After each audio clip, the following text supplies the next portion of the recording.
Salut à tous et bienvenue en Burgundy. Eh bien aujourd'hui c'est une petite présentation, c'est une Impact MK2, donc ancien modèle, mais c'est celle de Papy de Normandie. Donc merci à toi. Mais on va faire une petite présentation, en fait ça revient un peu à une bonne Dreamline maintenant, mais avec des petits plus. Donc on retrouve un plénium, un régulateur, une roue molletée pour régler la force de la masse qui va taper sur la valve, mais aussi sur ces anciens modèles là, finalement il y avait déjà le micro-ajusteur, parce qu'ici il y a une petite vis, bon c'est pas très pratique, mais on fait passer une clé de 1 à 5 et on peut régler donc petit à petit la force de compression comme le micro-ajusteur. Et bien là j'ai voulu faire un réglage à 25 mètres pour avoir à peu près 60 joules. Comme on peut le voir, je me suis amusé déjà juste avant la vidéo à tirer une agrafe. Ça tourne pas mal à 25 mètres. Donc là je fais une sorte de pré-réglage et puis après j'essaie de faire 2-3 tirs dehors, à savoir que je connais pas trop le vent. On va le voir ensemble au pire. Tac tac, donc on est dimanche. Ah, la météo. Et là on a sur Auxerre, on a un vent de 32 km/h. Hey, là ça commence à taper un peu le vent. Après, comme ce que je disais, je sais pas si je la sors ou pas la vidéo. Il y a une vidéo où je vais expliquer ma méthodologie. Et donc bon voilà, on a quand même un vent de 32 km/h, ça commence à faire fort, mais on est quand même un petit peu à l'abri. Allez, je vous fais un petit tir à 25 mètres. Donc j'ai remis la grave, j'ai remis 2-3 gommettes. Je vais essayer de prendre le centre, le rond du 6 là, pour nos réglages. Donc en termes de réglage, j'ai 115 bars sur le régulateur. Sur la molette, j'ai 2. Et au niveau de la course de la valve, j'ai mis 4.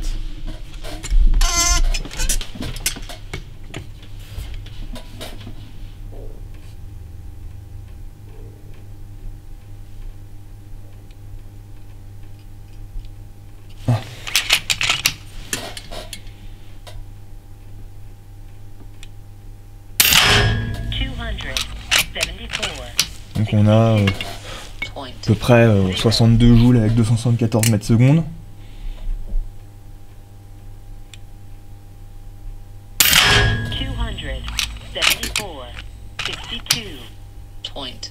C'est à peu près stable.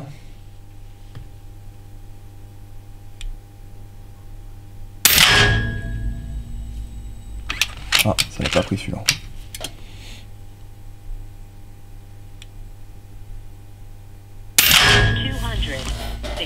Ah, voilà, j'en fais un autre.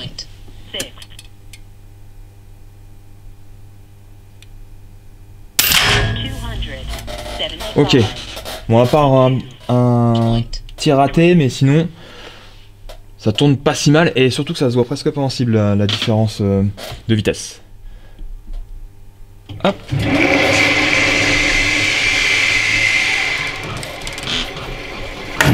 Bien, le 6 est là, le centre est là, ça fonctionne pas trop mal, surtout que là j'ai un grossissement 10, donc c'est assez léger et ça suffit. Et bien on va essayer de faire un tir longue distance avec les conditions météo d'aujourd'hui.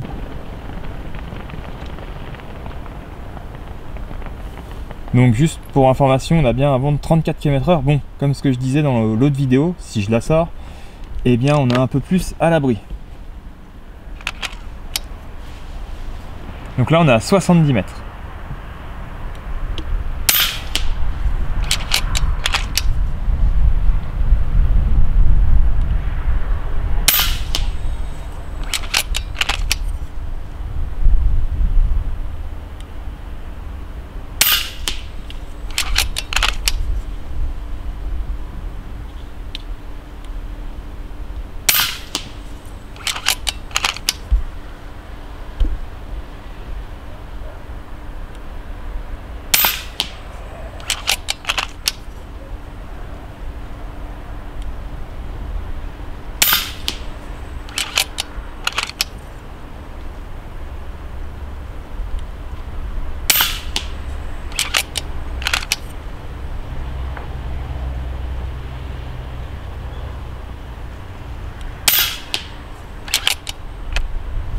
Nous revoilà dans le stand de tir.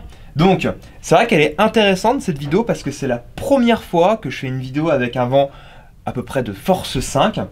Et donc on peut ça, on peut apercevoir que le groupement commence à s'ouvrir à 70 mètres avec des plombs, j'ai oublié de le dire, donc c'est des plombs FX en 1 gramme, non pardon, 1 gramme 645, j'allais dire 1 gramme 30 comme les plombs en 5,5, non non, 1 gramme 645, ok.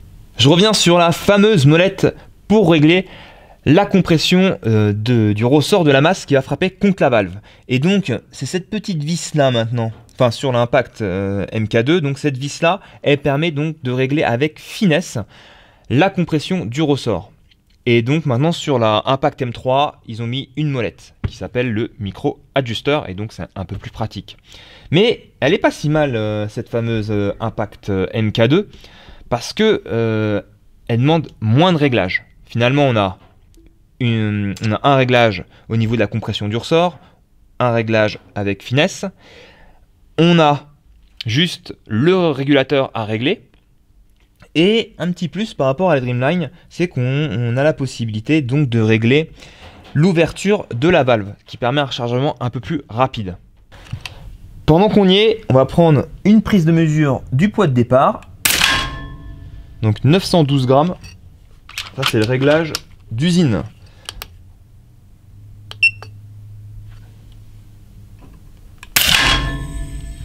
« 1,20 kg. Bon, un troisième, on va voir.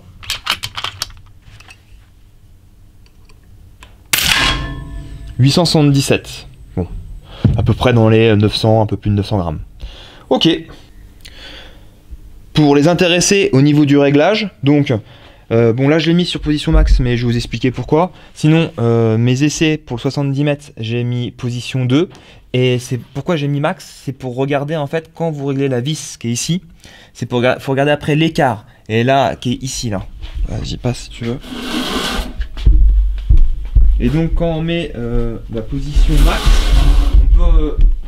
on peut mesurer l'écart qui est là, vous voyez là, ici.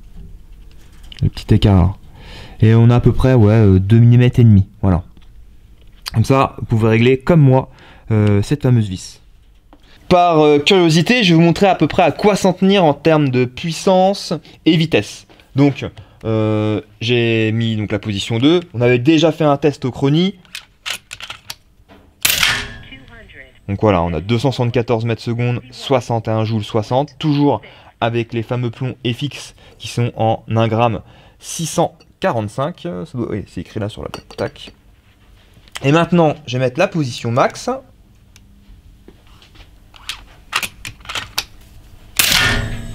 Bon, déjà, faudrait-il hop, que ça prenne la mesure. Donc on a 291 mètres secondes et 69,5 joules. Je vais refaire un deuxième essai. 69,2, donc c'est en plus de ça, c'est stable. Presque stable. Donc voilà, troisième essai. Donc on arrive, on atteint un peu entre 69 et 70 joules quoi. Hein. Au passage, pourquoi j'ai deux chevalets de tir? Eh bien, celui-là, on peut le voir, il est un peu plus large que la table, donc il tient pas bien. C'est pour ça que celui-là, il est parfait pour notre stand de tir intérieur. Voilà. Mais il est, à vrai dire, celui-là, je l'aime bien. Il est un peu plus récent que l'autre, il est en meilleur état. Donc c'est pour ça souvent que je l'emmène sur le pas de tir extérieur.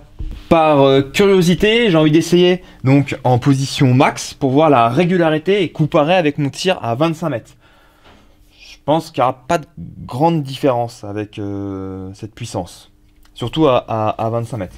Et ça, je pense que ça serait une bonne idée de vidéo quand il va faire bon, hein, parce que là actuellement, on peut l'entendre, il pleut dehors, de montrer la différence entre un réglage en 60 joules par exemple, donc avec une 635, et un réglage en 70 joules. Allez, c'est parti, on va faire un essai.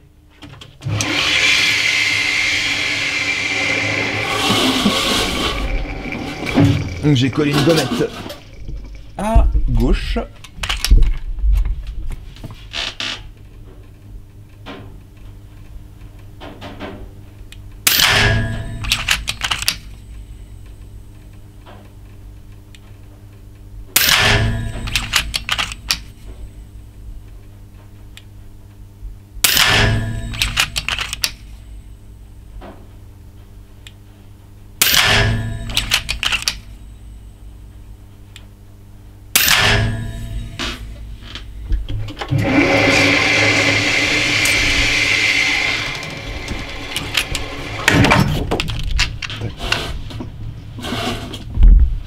Donc oui, on peut pas vraiment voir la différence.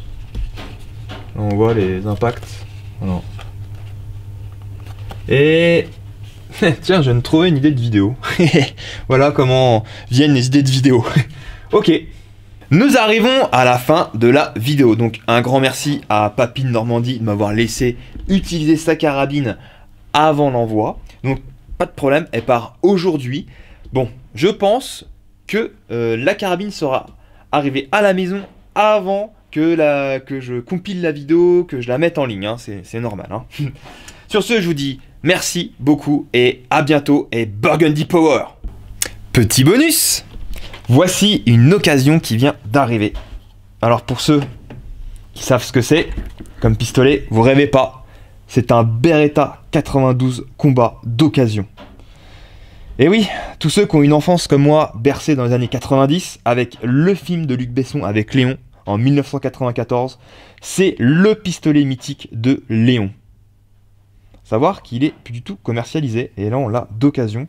Donc autant vous dire, quand j'ai vu ça dans le coffre magique des armes de catégorie B, j'ai fait ouf, il est d'occasion, je vais l'essayer. Je vous laisse admirer l'arme sur ces dernières images, et à très bientôt pour l'essai.